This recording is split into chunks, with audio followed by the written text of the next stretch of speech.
Oh boy, what am I doing to myself? Why have I chosen to involve myself in this issue and make everybody mad at literally everybody?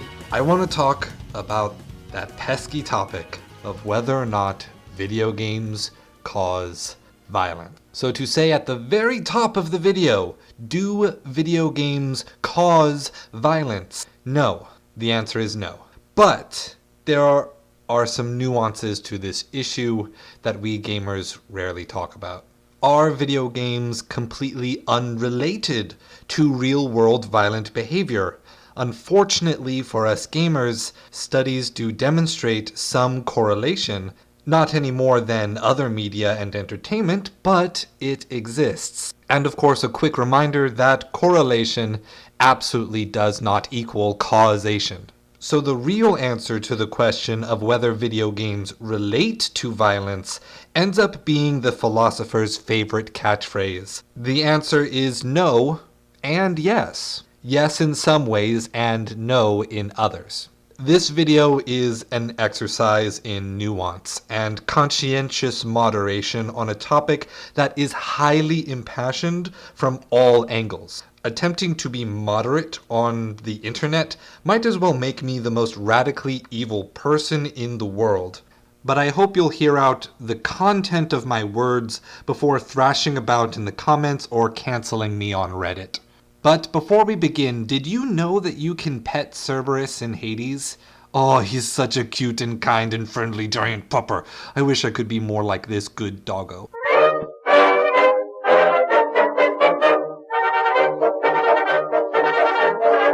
I am a proponent of science. I believe in empirical evidence and let my opinions be guided by that evidence. But the problem with studying video games and violence is that we live in a society. So, as the scholarly public, we can scrutinize studies. We can pull some truths from the data and results without wholly accepting the researchers' conclusions.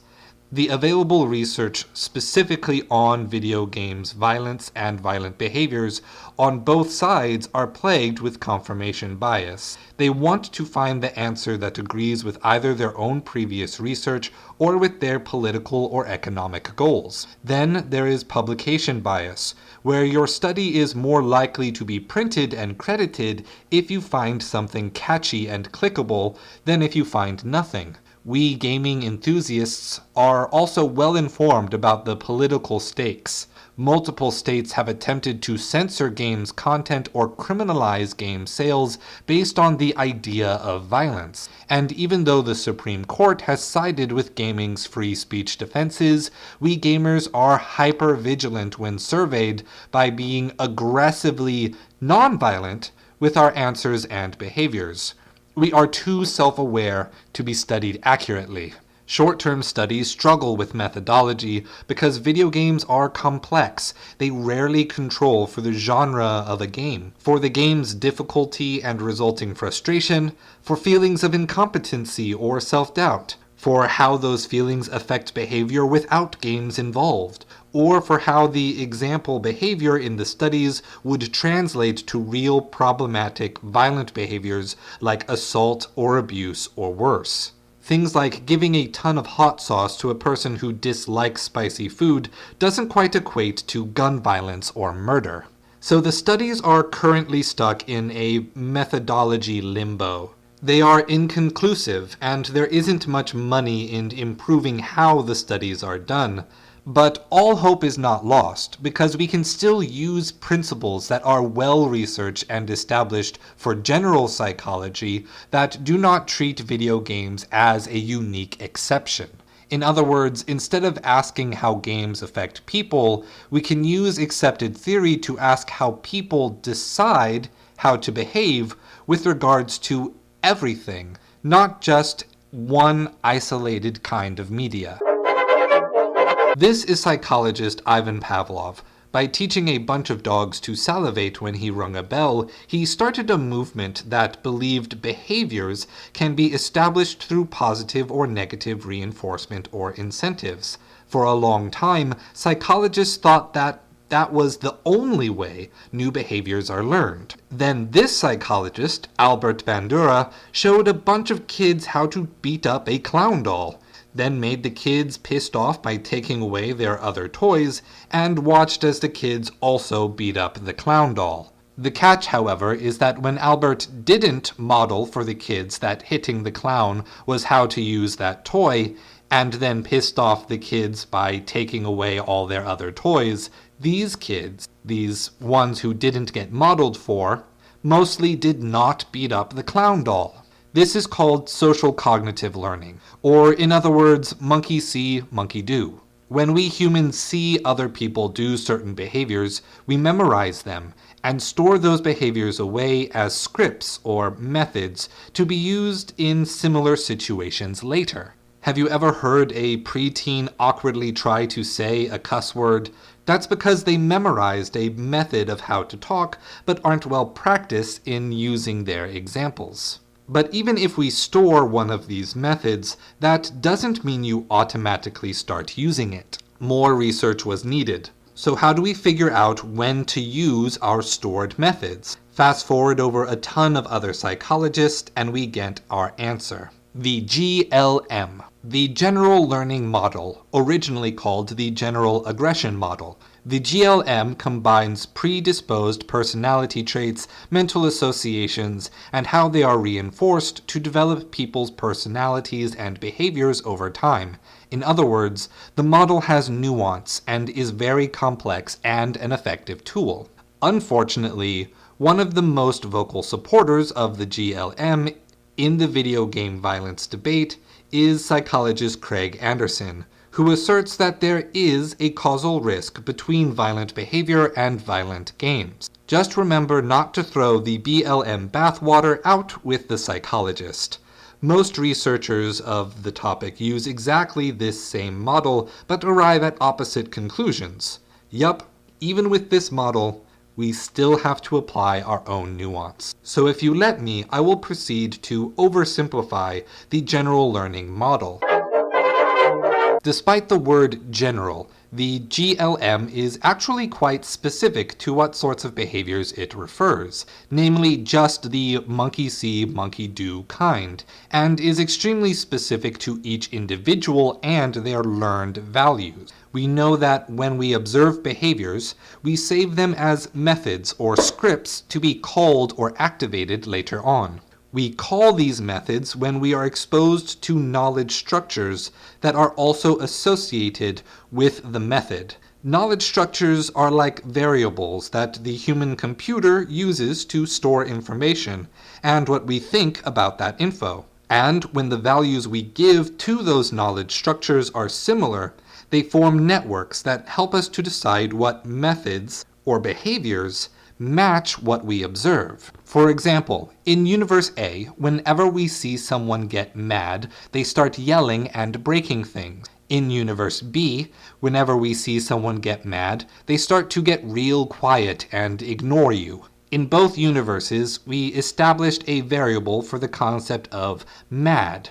In Universe A, we would then call the method to yell and break, and in Universe B, we would call the method to be quiet and ignore. But it's never that simple. The world is complex and there are always many competing variables, values, and related methods possible in each situation. For example, take this scenario.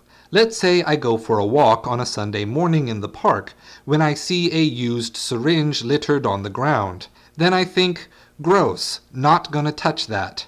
Later on, a person is jogging toward me and I think, cool, they are an athletic person.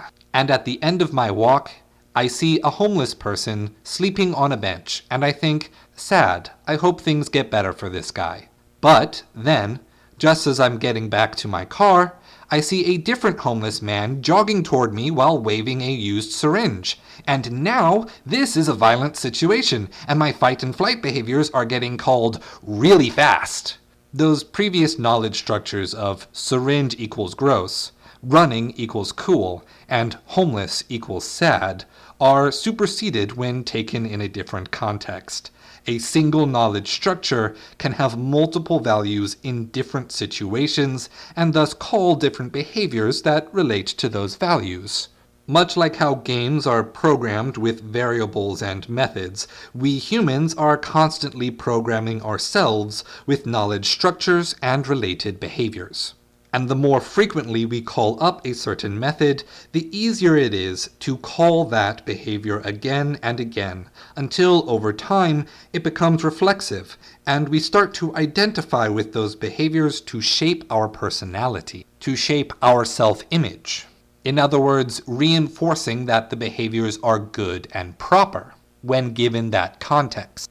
To give an example of how much context actually matters to this relationship between knowledge structures, behaviors, and the networks they form, it is also important to remember that even in a highly contentious scenario, you can prime a person to react to the situation in either a positive or negative way, regardless of the information present.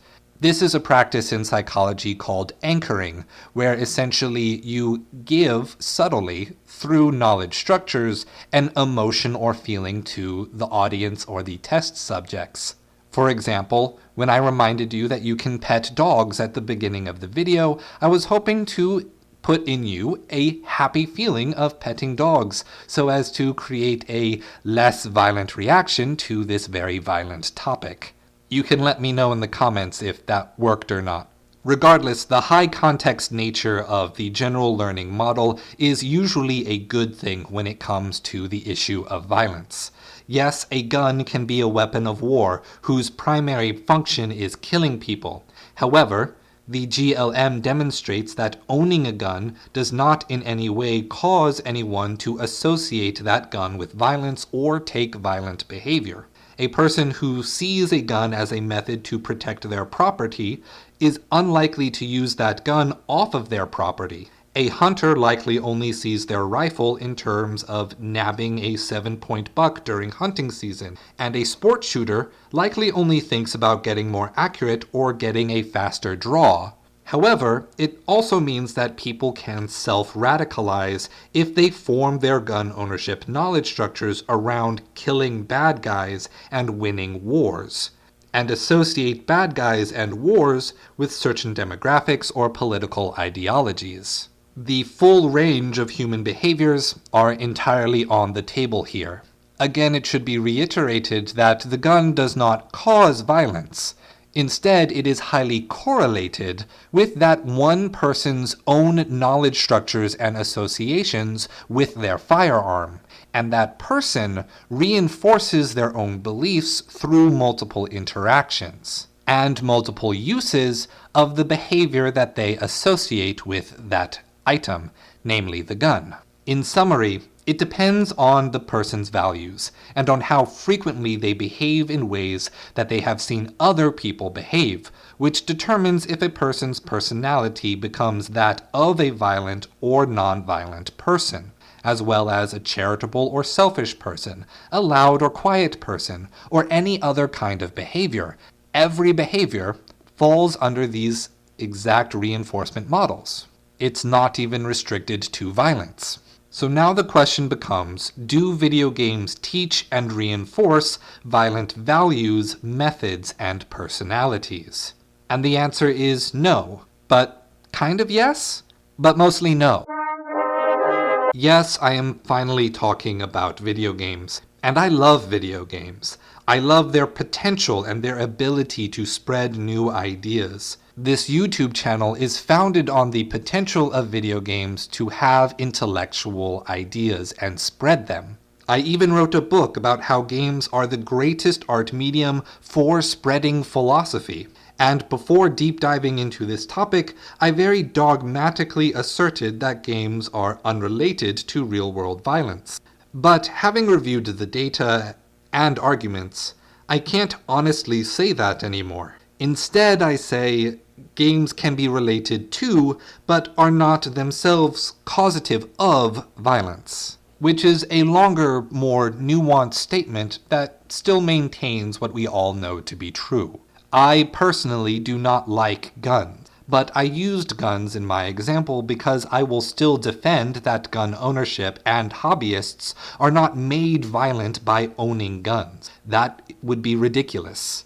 A gun owner can and does have nuance with regards to their values and behaviors around their hobby, and it is entirely normal to get angry and upset when someone insinuates the opposite, just like when gamers get mad when someone accuses games of causing violence. But I have to relent and concede that games can, to some degree that studies don't agree on, can demonstrate and reinforce behaviors, whether they are violent or not. Yet, even that statement needs further nuance, because it is not equally true for all people. Games may form an inspiration for behaviors without being a cause. Nuance number 1. For young children and non-social people. Young children haven't had a chance to develop a complex network of values and behaviors. Remember that pesky TVY7 rating for fantasy violence? That's because some kids develop an understanding that cartoons and magic aren't real later than others. But by age 7, most of all of them have figured this out. PG-13 exists because still more kids need time to compartmentalize that the more realistic violence in a movie is still fantasy and shouldn't be taken as a role model. A kid's approach to media is largely about their individual growth and their parents modeling behaviors and talking to their kids about their own values. One 10-year-old may be fine with Call of Duty Modern Warfare 2 and a Little Caesars pizza as a babysitter, and another 10-year-old, after losing a huge range in their KD ratio one night, may squeak out a high-pitched "I'll shoot your dick off, bitch," when the math teacher calls on them in class the next day. Then immediately drop that behavior once they get detention and a week of no more video games.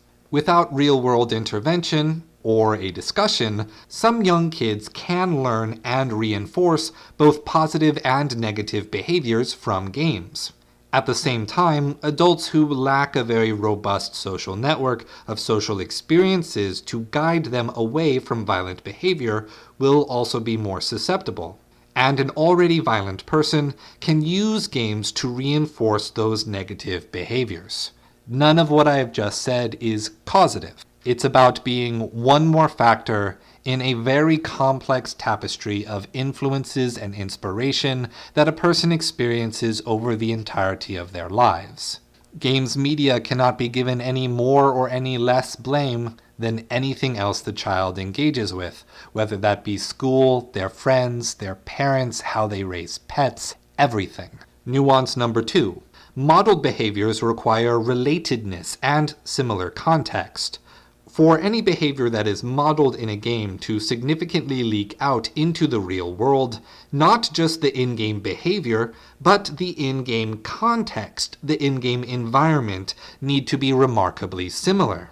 Remember that we call behavior methods by being faced with knowledge structures, concepts that act as a stimulus. Games, even and especially with power fantasies, purposefully abstract and exaggerate to create the fantasy. Even without much compartmentalization from the player, the circumstances that would call a violent method learned from a video game are also going to be quite rare. I, unfortunately, cannot pop off my devil trigger, no matter how much I wish I had one. Nuance number 3. People respond to frustration differently. Games are challenging. One of the main reasons to play games is to be challenged and then overcome those challenges. But failure to overcome challenges is frustrating and can make a person angry. This is not a game's fault. It is normal and healthy to feel and express your emotions. A game should not be criticized for making you feel something other than gleeful fun. But people who have learned throughout their life to express frustration and anger in unhealthy and violent ways have surely learned and reinforced those behaviors outside of games. Bennett Foddy's game, Getting Over It with Bennett Foddy, may make you feel frustrated, but it did not make you scream or throw your chair across the room. The history of your own choices does that for you. Nuance number 4. I could literally keep listing nuances forever and never finish writing all of them. So, games are not causally related to violence. At least not more so than any other media. And certainly not more than a person's families, their communities and social groups, and their broader cultural context. The one thing that may set games apart is the time spent reinforcing a played behavior, but I see no reason to think it would be more affecting than rewatching a movie, rereading a book, or replaying a song that models the same behavior. Humans are complex and complicated biocomputers. The same input almost never yields the same output in real-world conditions, and the solution to social problems like violence is never so simple as X equals Y, so stop doing X.